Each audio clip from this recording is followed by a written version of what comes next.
तो देखो last class में हम लोगों ने कंपोजिशन ऑफ सेल पढ़ा था, है ना।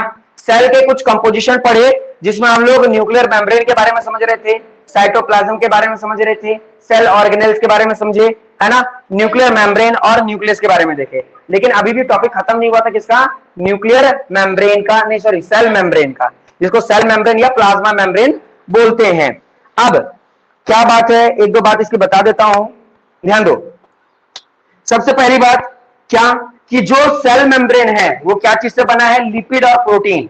यानी अगर तुम्हारे बॉडी में, मान लो अगर तुम्हारे बॉडी में फैट की कमी हो गई, है ना, फैट तुम लेते ही नहीं हो, है ना, प्रोटीन लेते ही नहीं हो, तो समझ लो कि सेल ज्यादा नहीं बन पाएगा, सेल ज्यादा नहीं बन पाएगा। क्यों नहीं बन पाएगा, क्योंकि सेल के पास क्या चाहिए, कवरेज चाहिए।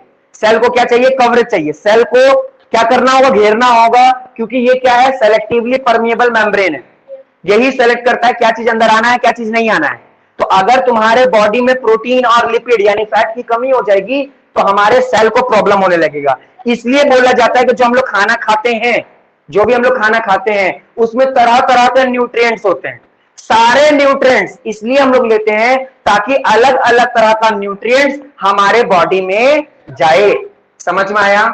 हम लोग के बॉडी में अलग अलग न्यूट्रिएंट्स क्यों जाता है, हमारे बॉडी में अलग अलग न्यूट्रिएंट्स इसलिए जाता है क्योंकि हमारे बॉडी के सेल को भी अलग अलग चीज चाहिए। जैसे यहीं पे बैठे हुए हैं जितने लोग, क्या सभी का खाने का जो पसंद है वो सेम होगा क्या, नहीं ना। किसी को समोसा बहुत पसंद है, तो किसी को गुपचुप बहुत पसंद है, किसी को शायद करेला बहुत पसंद है, शायद, है ना, नहीं हमको नहीं।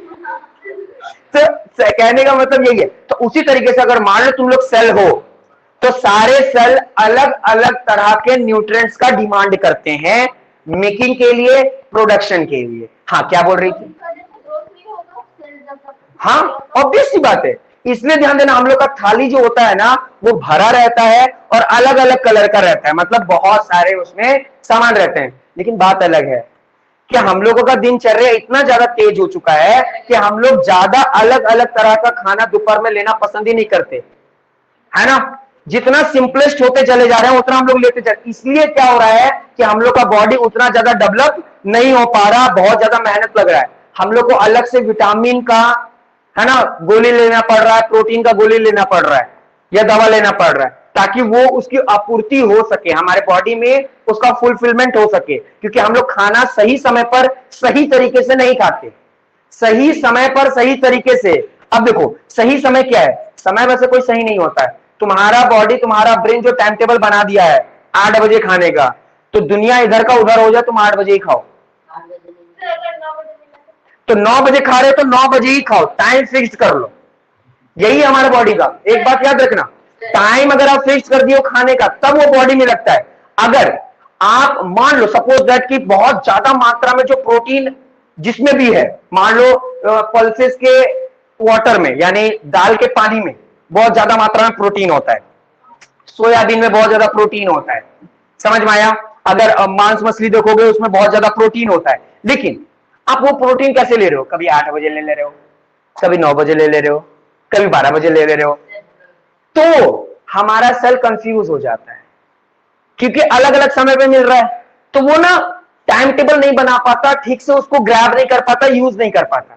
लेकिन अगर आपका टाइम टेबल, इससे ध्यान देना, आपके मम्मी पापा या आपके जो भी पूर्वज बड़े लोग हैं वो आपको यही सवाल देते हैं कि समय पे खाओ।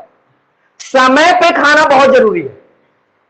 अगर आप समय पे खाना नहीं खाओगे ना, समय, अब समय का मतलब नहीं 8 तो एकदम 8 बज गया, कभी कभी कभी कभी लेट भी हो जाता मम्मी, लेकिन लेट का मतलब क्या है, 8, 5, 8, 10, ऐसा नहीं करना कि पहला दिन का नाश्ता किए 6 बजे, अगले दिन का नाश्ता हो गया 8 बजे, बीच में कितना गैपिंग आ गया, वो गैपिंग नहीं आनी चाहिए।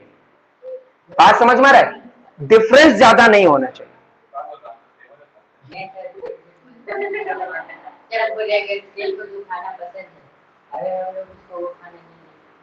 तो वही बात होगा, तुमको पसंद है खाना, हम तुमको मिट्टी देंगे तो सेल को एनर्जी बनाने के लिए अलग अलग तरह का न्यूट्रिएंट चाहिए। अब जैसे अभी हम लोग बात किए क्या, सेल मेम्ब्रेन का, सेल मेम्ब्रेन को बनने के लिए क्या चाहिए, लिपिड और फैट। अब ये लिपिड लिपिड जिसको हम लोग फैट बोल रहे हैं, प्रोटीन तो हम लोग जानते हैं हर चीज में प्रोटीन भरपूर मात्रा में, लिपिड कहां कहां मिलता है, तो तेल है ना, तेल से सबसे ज्यादा मात्रा में हम लोग को फैट मिलता है, घी से हम लोगों को फैट मिलता है ना, जो आलमंड्स होते हैं आलमंड्स उसमें हम लोग को तेल मिलता है, कोकोनट जो होता है उसमें हम लोग को तेल मिलता है, तो वो सब भी बॉडी को चाहिए। बात अलग है, तेल का तो बात ही अलग कर दो, समोसा तो पूरा तेल में ही तर हो रहा है और वही हमारे बॉडी में जा रहा है। बात अलग है कि समोसा तर हो रहा है, लेकिन वो जो जो तेल है ना वो कितना दिन पुराना है ये नहीं बताया जा सकता, कौन से क्वालिटी का है ये नहीं बताया जा सकता। आंसर ये भी है, हाँ तो क्या हो गया, उसका न्यूट्रिएंट्स नहीं मिलेगा तुमको, उसकी कमी हो जाएगी तुमको।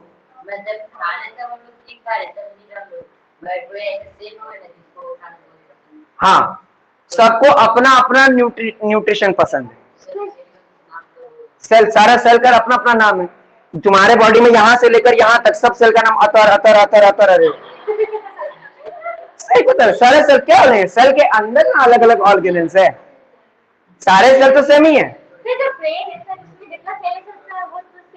हाँ सबको, हाँ सबको देखो, हमारे बॉडी में जितने भी सेल है यहाँ वाले सेल को अलग तरह का न्यूट्रिशन चाहिए, हाँ हाँ वो सेम ही है, बात समझ में आ रहा है, यानी हर सेल को अपने अपने जगह पर अलग अलग तरह के न्यूट्रिएंट्स की जरूरत पड़ती है, ठीक है। तो हम लोग सेल मेम्ब्रेन के बारे में पढ़ रहे थे, सेल मेम्ब्रेन क्या चीज से बना हुआ है, सबसे पहली बात सेल मेम्ब्रेन बना हुआ है लिपिड यानी फैट, और दूसरी बात क्या है, प्रोटीन, ठीक है। और ये कैसे बना है, सैंडविच की जैसा। सैंडविच कैसा होता है, सैंडविच में तुम लोग को बताया था कि ऊपर में क्या होता है, ब्रेड होता है, नीचे भी ब्रेड होता है और बीच में हमारा जो भी मेन कंटेंट होता है, लेकिन इसकी अगर बात करें तो वही बात है कि ऊपर भी प्रोटीन है, नीचे भी प्रोटीन है और बीच में क्या है, बीच में लिपिड है। बात समझ में आ रहा है, इस तरीके से हमारा बना हुआ है। जैसे मान लो ये सेल है, अगर सेल को जूम करके देखें, अगर इसको हम लोग जूम करके देखेंगे है ना, हाँ अगर इसको जूम करके देखेंगे हम लोग है ना, तो ये वाला जो पार्ट है ना कुछ ऐसा दिखेगा है ना, और ये अगर देखोगे तो लेयर है, और इसमें भी ना कुछ इस तरीके से ऐसा है। तो ये वाला जो पार्ट है, ये नीचे और ऊपर, ये दोनों पार्ट क्या चीज का बना हुआ है, प्रोटीन का, और ये जो बीच वाला पार्ट है वो क्या बना हुआ है, लिपिड से। बात समझ में आ रहा है, तो तुम सोचो कि किसी के बॉडी में प्रोटीन और लिपिड की कमी हो गई तो सेल को प्रोटेक्शन देने में प्रॉब्लम आ जाएगा, दिक्कत हो जाएगा, इसलिए डॉक्टर बोलता है कि आपके बॉडी में क्या है, प्रोटीन की कमी, प्रोटीन का पाउडर लीजिए। समझ में आया, फैट की कम, हाँ फैट ज्यादा लेगा तो चर्बी जमेगा, फैट अनवांटेड फैट, कोलेस्ट्रॉल जमना शुरू होगा, और सबसे ज्यादा मात्रा में कोलेस्ट्रॉल कहां जमता है, हार्ट पर, ठीक है, या बैली पर, तोंद तोंद, हाँ हाँ नहीं, मैं ऐसा मानता हूं कि वो पाउडर लेना सही नहीं रहता। डॉक्टर वो देखो, जो इंसान बॉडी अपना बनाते हैं वो पाउडर दूसरा आता है, जो डॉक्टर सजेस्ट करते हैं वो दूसरा होता है। हाँ अगर तुमको प्रोटीन चाहिए प्रचुर मात्रा में तो तुम ग्राम खाओ, ग्राम मतलब चना खाओ, वो भी किसको करके, भून करके, सुबह सुबह चना, अगर चना की मात्रा बढ़ गई तो तुम्हारे में स्टेमिना बढ़ जाएगी, किसके कारण, प्रोटीन के कारण, प्रोटीन भर भर के होता है, हाँ हाँ वही चना, फुला के भी खा सकते हो उसको, तो बहुत तरीके से, जैसे चावल को बहुत तरीके से खा सकते हो।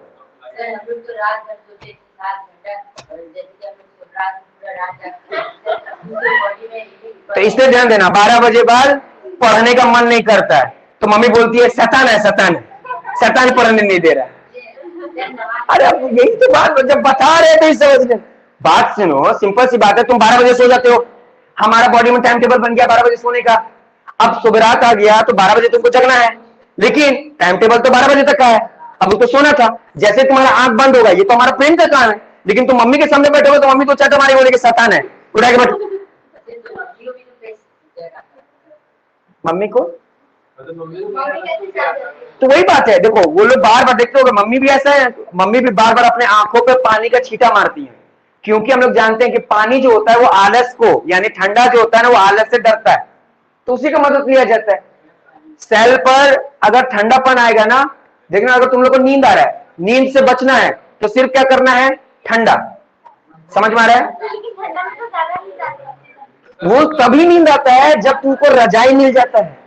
रजाई नहीं मिलेगा ना तो ठंडा कब कपाते रहोगे, रात भर नींद नहीं आएगा, है ना। रात में ठंडा के दिन सो और मम्मी को अपनी बहन को बोलो ना कि रजाई मेरा छीन लेना, अब फिर तुम सो के दिखाओ, देखते हैं।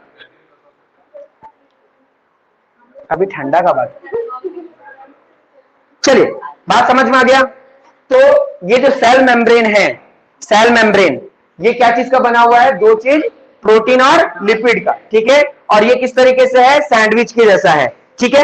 इसका मेन काम क्या है? इसका मेन काम है ये अलाउ करता है, ये परमिट करता है कि क्या मटेरियल बाहर से अंदर आएगा और क्या मटेरियल अंदर से बाहर जाएगा। सिंपल सी बात है, अंदर से बाहर वही मटेरियल जाएगा जो गंदगी है, और बाहर से जो मटेरियल वही अंदर आएगा जो मेरे लिए अच्छा है। बहुत सारे रास्ते, यहां से लेकर यहां तक रास्ता ही रास्ता है, पूरा वॉचमैन लगा हुआ है। बात समझ में आ गया? तो क्या मटेरियल अंदर आना है, क्या मटेरियल बाहर जाना है, ये सारा का सारा डिसाइड कौन करता है? ये हमारा सेल मेम्ब्रेन करता है।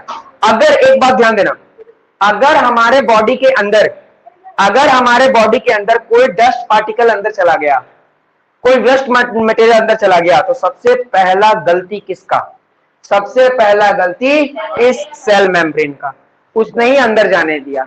अब ये बात अलग है कि वो जाने देना नहीं चाहता, अब वो बाहर की जो गंदियां है ना, वो अपने आप को इस तरीके से कन्वर्ट कर लेते हैं, ऐसा कर देते हैं कि इसके आंख में धूल झोंक देते हैं, म्यूटेशन, डीएनए चेंज करके अपने आप को बहरूपिया बना लेते हैं, बहरूपिया बन जाते हैं वो लोग।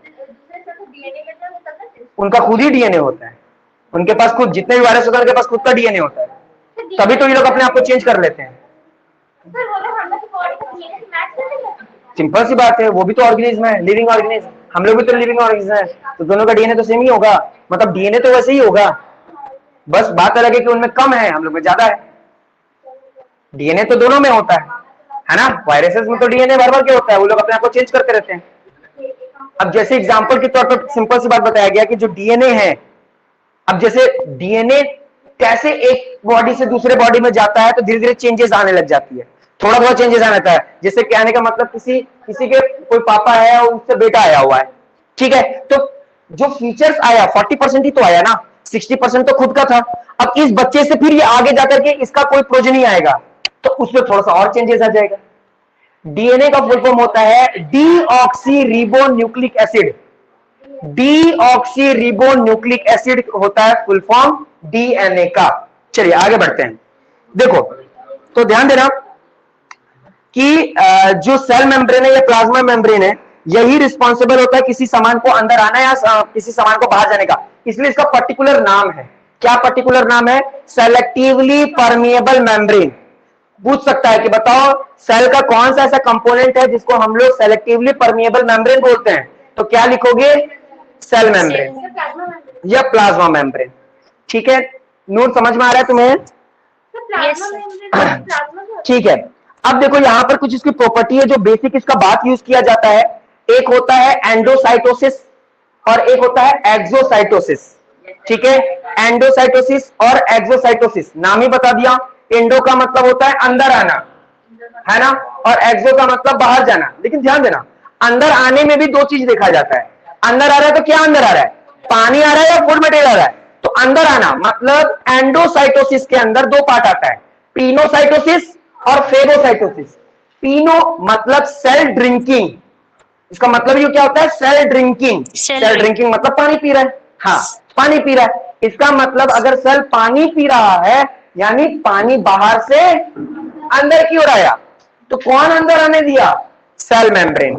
बात समझ में आ रहा है? तो हम लोग बोलेंगे जब सेल बाहर से पानी अंदर की ओर आ रहा है, सेल के अंदर आ रहा है, तब उसको हम लोग बोलते हैं क्या? उसको हम लोग बोलते हैं पिनोसाइटोसिस, ठीक है। हाँ वो गैस के, वो तो वाटर में तो गैस तो डिसॉल्व है ना, ठीक है।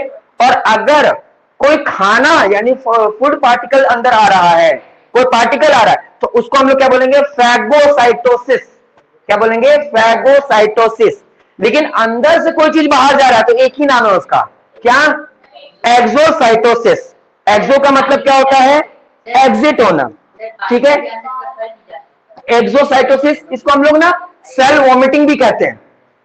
सेल वॉमिटिंग, वॉमिटिंग का मतलब क्या होता है? बॉडी के अंदर से कोई चीज निकलना, उसी को तो वॉमिट, वॉमिट का मतलब क्यों होता है बताता हूं, ध्यान देना। वॉमिट का मतलब क्या होता है कि बॉडी, शरीर के अंदर से क्या निकलना, बाहर निकलना। तो उसी तरह एक्सोसाइटोसिस का मतलब क्या हुआ कि कुछ अंदर से बाहर निकल रहा है। तो या तो तुम लोग उसको एक्सोसाइटोसिस बोलो या तो सेल वॉमिटिंग बोलो। तो अभी क्या पता चला कि अगर, ध्यान देना, सेल ड्रिंक कर रहा है तो उसका नाम क्या होगा बायो के लैंग्वेज में? पिनोसाइटोसिस, है ना। अगर सेल कोई फूड मटेरियल ले रहा है तो उसको क्या बोलेंगे हम लोग? फेगोसाइटोसिस। हाँ, फेगोसाइटोसिस। अच्छा, इसका दूसरा नाम भी है। अगर पिनोसाइटोसिस नहीं बोलना चाहते तो बोलेंगे क्या? Cell drinking. क्या बोलेंगे? Cell drinking. नाम से ही समझ में आ रहा है। अच्छा, फेगोसाइटोसिस नहीं बोलना चाहते तो क्या बोलेंगे? Cell eating. समझ में आ रहा है? सेल ईटिंग, है ना। ऐसे एग्जाम में पूछ सकता है कि बताओ सेल ईटिंग के प्रोसेस को क्या कहते हैं?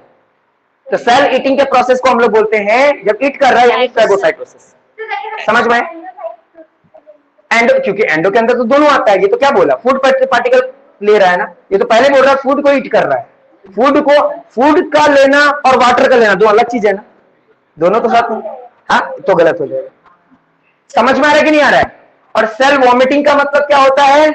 एक्सोसाइटोसिस। इसका मतलब क्या हुआ कि अंदर का खाना क्या किया गया है? बाहर निकाला है। तो अंदर का खाने का मतलब क्या है? जो वेस्ट मटेरियल होगा, इसके लिए वेस्ट मटेरियल जो होगा उसको बाहर निकालना बहुत जरूरी है। बात समझ में आ रहा है कि नहीं आ रहा है? बात समझ में आ रहा है?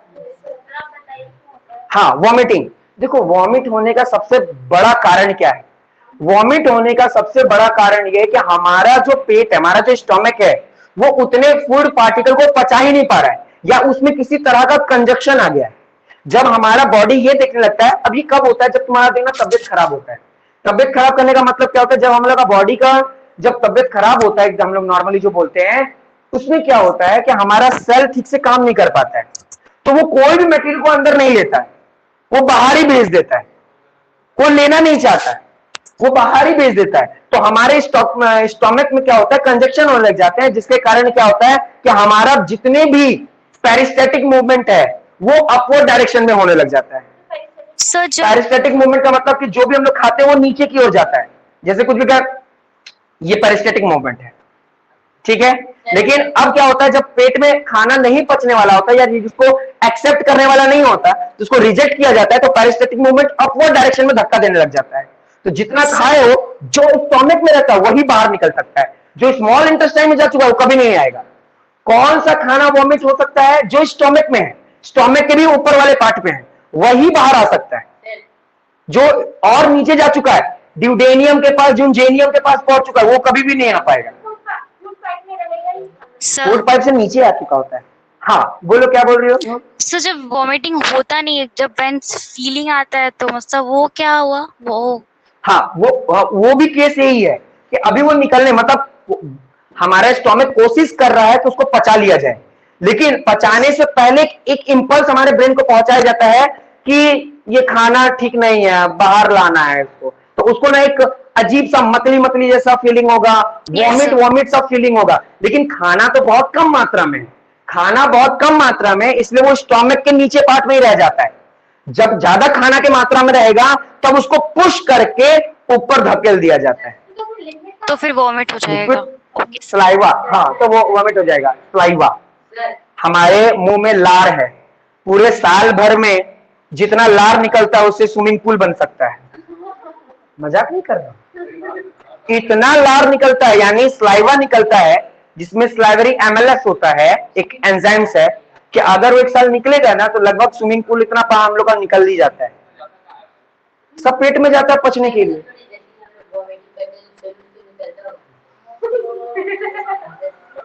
सर, तो ये लार्वा का क्या काम होता है? नहीं, हाँ सर, ये लार्वा का क्या काम होता है? देखो, ये जो स्लाइवा होता है ना, स्लाइवा का काम है खाना को पचाने का।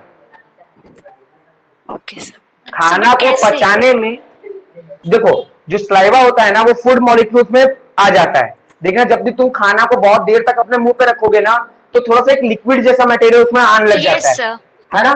तो वो लिक्विड वाला मटेरियल ही स्लाइवा है। और वो स्लाइवा क्यों जमता है? कि खाना को ऊपर से ही पचाना शुरू कर दिया जाए। ऊपर से ही स्लाइवा में स्लाइवरी एमएलएस होता है, और स्लाइवरी एमएलएस जो होता है वो कार्बोहाइड्रेट को पचाने में मदद करता है। सब सर ऐसा भी होता है जब हम लोग कुछ टेस्टी खाने वाले होते हैं तो मुंह में वो आता है ऐसा। हाँ, वो देखो क्योंकि वो हमारे ग्लैंड से मिला हुआ होता है, इसलिए वो सोचता है कि ये बॉडी में जाएगा, जाने से पहले वो निकलना शुरू हो जाता है। नॉर्मली खट्टे के साथ ऐसा होता है, खट्टा को देखते ही इंसान का जो सलाइवा है वो निकलना शुरू हो जाता है, क्योंकि वो ये सब सोचता है कि वो मटेरियल फूड मटेरियल है, ये जाएगा तो हमारे बॉडी में क्या होगा कि हमको सलाइवा निकलना पड़ेगा, इसलिए वो पहले ही प्री जज कर लेता है और पहले ही वो रिलीज करना शुरू कर देता है। इमली के साथ कुछ अलग केस है, क्योंकि उसका जो सुगंध होता है या उसका जो स्मेल होता है वो हमारे बॉडी को ना एक अलग सा सेंसेशन देता है, इसलिए वो देख के उसके दिमाग में ऐसा आ गया कि अच्छा ये आता है ना तो हमको बहुत अच्छा लगता है, इसलिए वो पहले ही सलाइवा रिलीज करना शुरू कर देता है देखते ही। अगर तुम नहीं देखे हो ना तो नहीं होगा, लेकिन देखोगे तो जरूर निकलना शुरू हो जाएगा। बस में उल्टी आने का सबसे बड़ा कारण यह है कि आप उस गर्मी को या उस माहौल को आप सह पा रहे हो कि नहीं। सिंपल सी बात है, अगर नहीं सह पाओगे हमारा बॉडी उस चीज को नहीं ले पाएगा। तो ये तो बॉडी के अंदर सबका कॉम्प्लिकेशंस है, इसको हम लोग कॉम्प्लिकेशंस बोलते हैं कि हवा मिले और वो बाहर निकाल सके, तो गाड़ी में निकाल देगा तो दिक्कत है।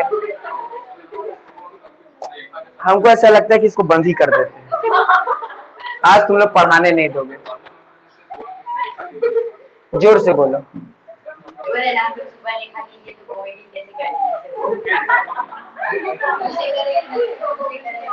तुम लोग आपस में डिसाइड करके आए थे ना कि आज पढ़ाने नहीं देंगे।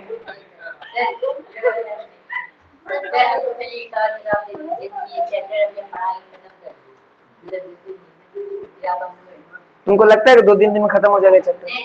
अभी तो शुरुआती हुआ कि पूरा 1 घंटा तुम लोग क्वेश्चन ही पूछते रह गए।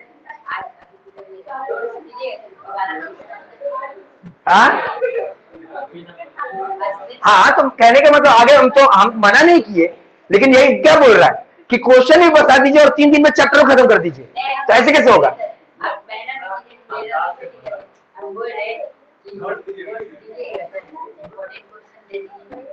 ठीक है, हम दे देंगे। ठीक है, चलिए। हाँ, सबको दे दो। हाँ ठीक है, तो बस बस सुन। तो ध्यान देना, तो ध्यान देना, प्लाज्मा मेम्ब्रेन का ऑटोमेटिक बात समझ में आ गया।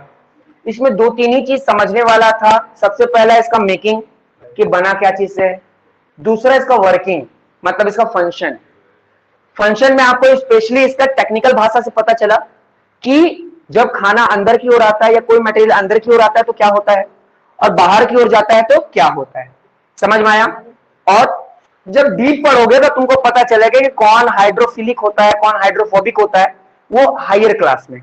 अभी नॉर्मली आपको यही समझना था, एक्सोसाइटोसिस, एंडोसाइटोसिस, पिनोसाइटोसिस और फेगोसाइटोसिस। ईमानदारी से बताओ समझ में आया कि नहीं आया? सबको समझ में आया ना? तो मैं पढ़ने के लिए भी दे रहा हूं टाइम फिर से। ये वाला तुम लोग पढ़ लिए थे कि नहीं पढ़ लिए थे? अच्छा, अभी जो मैं बताने वाला हूं ना वो बहुत सारे बच्चे को जल्दी समझ में आता नहीं है, इसलिए कोशिश करना समझने का। ध्यान देना, जबरदस्ती नहीं है, बस कोशिश करना, क्योंकि अगर नहीं समझोगे ना तो फिर आगे का बात समझ में नहीं आएगा, बहुत दिक्कत हो जाएगा। ठीक है, ध्यान देना, 2 चीज समझना है हम लोगों को। एक समझना है डिफ्यूजन, क्या पढ़ना है? डिफ्यूजन।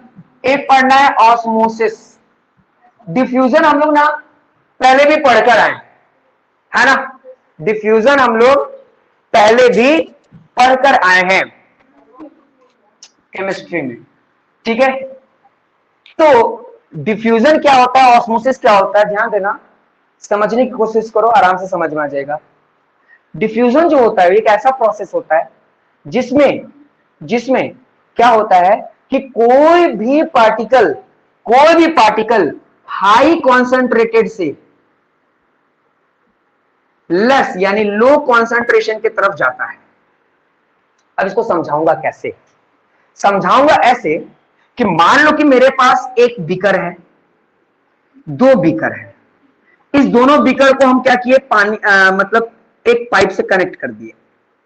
ठीक है, एक में पानी इतना भर दिया और एक में पानी इतना है। ठीक है, बात समझ में आ रहा है? ध्यान देना, दोनों एक ही लेवल पे है, मतलब ये लैंड है, लैंड एकदम समतल है, ठीक है, मतलब थोड़ा ऊपर नीचे हो गया, समझ में, बात समझ में आ रहा है? ए बीकर में भी पानी है, लेकिन देख लो कितना परसेंट है, 70%, और बी में भी पानी है, उसमें मान लो कितना है, 20%, ठीक है, बात समझ में आ रहा है? अब अगर मैं कॉन्सेंट्रेशन की बात करूं तो ऐसा बोल सकते हैं कि यहां पानी ज्यादा है, बोल सकते हैं यहां पानी ज्यादा है, यहां बोल सकते हैं पानी कम है, तो ज्यादा को क्या बोल सकते हैं, हाई, ज्यादा को क्या बोल सकते हैं, हाई, हाई। और कम को क्या बोल सकते हैं, लो। लो। बात समझ में आया?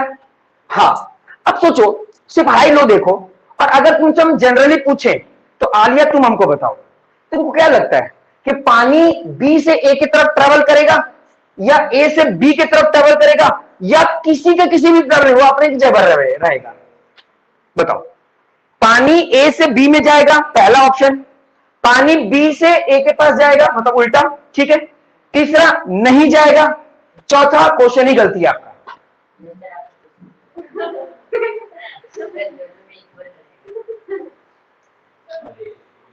ट्रैवल करेगा कि नहीं, पहले ये बताओ, ट्रैवल करेगा बी से ए की तरफ, बी से ए से बी की तरफ, तुमको ऐसा लगता है, ठीक है, तुम्हें क्या लगता है, ए से बी की तरफ जाएगा? जिस जिस बच्चे के दिमाग में ये बात आया कि पानी ए से बी की तरफ जा रहा है, तो वो समझ लो एकदम सही राह पर चल रहा है, एकदम सही है, ऑब्वियस सी बात है कि पानी ए से बी की तरफ जाएगा, हाई कॉन्सेंट्रेशन से लो कॉन्सेंट्रेशन की तरफ जाता है, इसी प्रोसेस को हम लोग डिफ्यूजन बोल रहे हैं एक तरह से। हाँ, ये कब तक जाएगा, जब तक पानी या इधर जा रहा होगा, ये दोनों इक्वल हो जाए, 50-50%, जब 50-50 हो जाएगा ना, जब 50-50, तो तब कोई किधर भी नहीं जाएगा, तब कोई किधर भी ट्रेवल नहीं करेगा। हाँ हाँ, वही चीज है, हाँ, बात समझ में आ रहा है ना? तो जब दोनों बराबर हो जाता है तो कोई भी किधर भी ट्रेवल नहीं करेगा, इतनी बात समझ में आ गई? चलो, ये तो इसका एग्जांपल देते हैं। हम लोग जो केमिस्ट्री में डिफ्यूजन पढ़े थे, उसका भी थोड़ा सा एग्जांपल लेते हैं। क्या ले लेते हैं? ले लेते हैं अगरबत्ती। अगरबत्ती का ऊपर वाला पार्ट थोड़ा मोटा होता है ना, ये मेरा नया स्टाइल का है। हाँ, इतना पकड़ने वाला रहता है ना। अब क्या होता है, अब हम लोग क्या किए, मैच स्टिक से इसको जलाए, है ना, मैच स्टिक से जलाए, तो क्या हुआ, इसमें से गैस निकलना शुरू हुआ, गैस निकलना शुरू हुआ। अब यहां एयर है, समझ लो ये एयर है। अभी ये पार्टिकल हटा देते हैं, इसको हटा देते हैं, ये पार्टिकल हटा देते हैं, ये पूरा एयर है ना? तो अब हम अगर हम बात करें, सिर्फ हम बात कर रहे हैं इस इंसेंस स्टिक, मतलब अगरबत्ती का सुगंध की बात कर रहे हैं, यानी इसके पार्टिकल की बात कर रहे हैं, तो इसका पार्टिकल यहां पर ज्यादा है, इसका पार्टिकल क्या है, यहां पर ज्यादा है।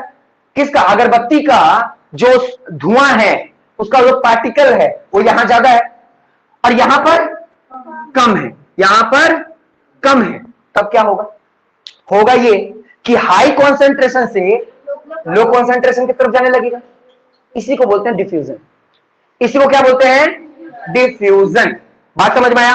अगरबत्ती को जलाकर कहीं कोने पर रख दो और तुम चले जाओ किसी दूसरे रूम पर, लेकिन अच्छी क्वालिटी वाला अगरबत्ती खरीदो तब, और चले जाओ दूसरे रूम, है ना, कुछ समय बाद तुम देखोगे कि वो अगरबत्ती का स्मेल आपको आ रहा है, लेकिन तुरंत नहीं आता, कुछ समय बाद। क्यों? क्योंकि पहले यहां पर ये क्या होगा कि इसका हाई कॉन्सेंट्रेशन होने के कारण ये धीरे धीरे किधर जाने लगेगा, लो कॉन्सेंट्रेशन की तरफ जाने लगेगा। इतनी बात समझ में आ रही है कि नहीं आ रही है? बात समझ में आ रही है ना? ठीक। यस। इसमें जनरली जो डिफ्यूजन होता है ना, वो हम लोग जनरली गैस के बारे में ज्यादा बात करते हैं, या किसी पार्टिकल के बारे में बात करते हैं। ऑस्मोसिस जो होता है ना, वो सिर्फ वाटर पार्टिकल की बात होती है, और यही बात समझना होगा, ये जल्दी समझ में नहीं आता। आते हैं ऑस्मोसिस। पहले ये बताओ, डिफ्यूजन क्लियर हुआ कि नहीं हुआ? सभी को क्लियर हो गया डिफ्यूजन?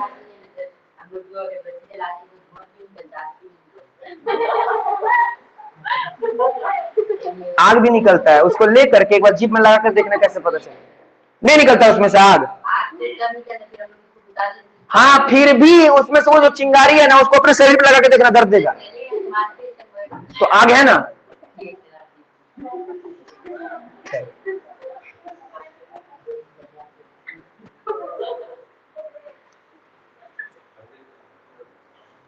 चलिए, अब हम लोग बात करते हैं ऑस्मोसिस का।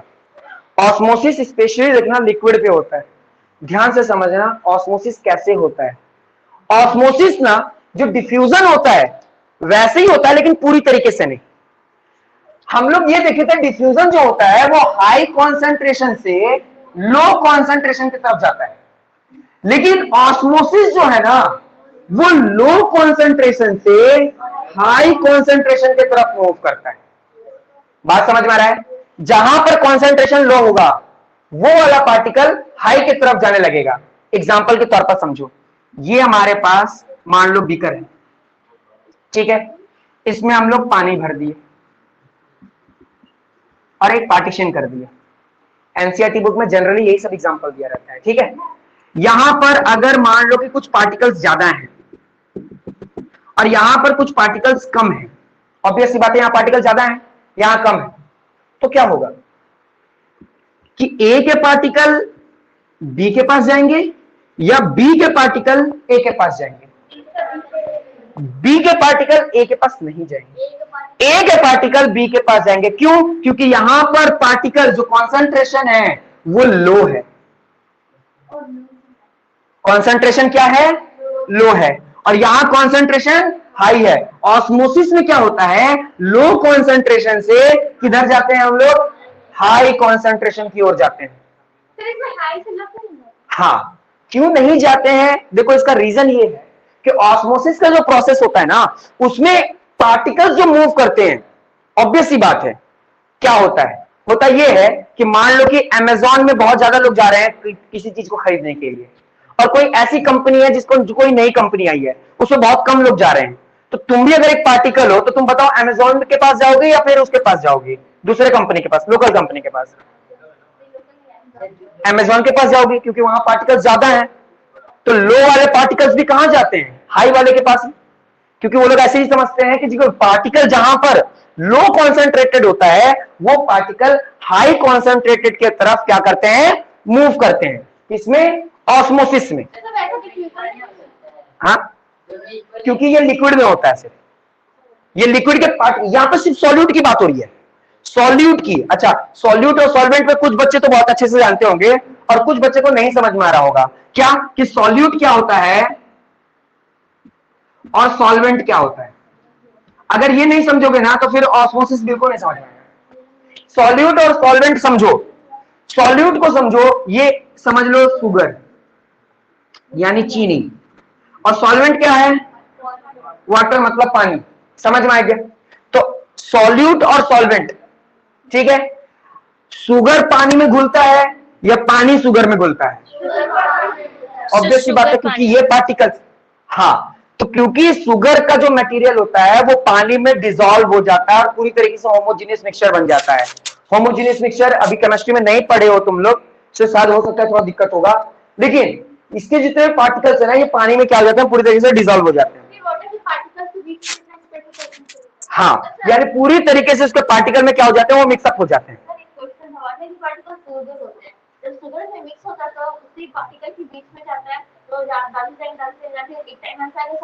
हाँ, नहीं, हाँ मतलब हाँ एक तरह से सॉलिड हो जाएगा। तुम देखना, मान लो पानी लिए, चीनी डाले, गोल रहे गोलते गोलते गोलते वो देख रहे हो वो चीनी जो पानी होता है ना वो थोड़ा थिक होने लग जाता है, एकदम ठीक होने लग जाता है, एकदम ठीक, यानी सॉलिड के फॉर्म में। हाँ, तो टेम्परेचर बहुत इंपॉर्टेंट, इसलिए कभी भी देखना इसका डेफिनेशन लिखवाया जाता है ना तो एट गिवन टेम्परेचर लिखा जाता है।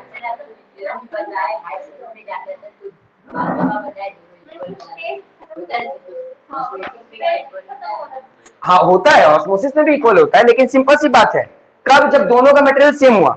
जहां पर यहां पर लो कॉन्सेंट्रेशन होगा वो किसके तरफ जाएगा? हाई कॉन्सेंट्रेशन की तरफ जाएगा। इस वाले पॉइंट्स को ना मैं और थोड़ा डीप करके तुम लोगों को बताऊंगा क्योंकि टाइम हो गया है, ठीक है। नेक्स्ट क्लास में हम तुम लोगों को आगे बताएंगे, हम यहीं से कंटिन्यू करेंगे ऑस्मोसिस से। बात समझ में आ रहा है?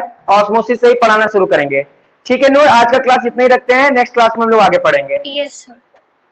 Okay okay sir, okay sir, अल्लाह हाफिज। अल्लाह हाफिज।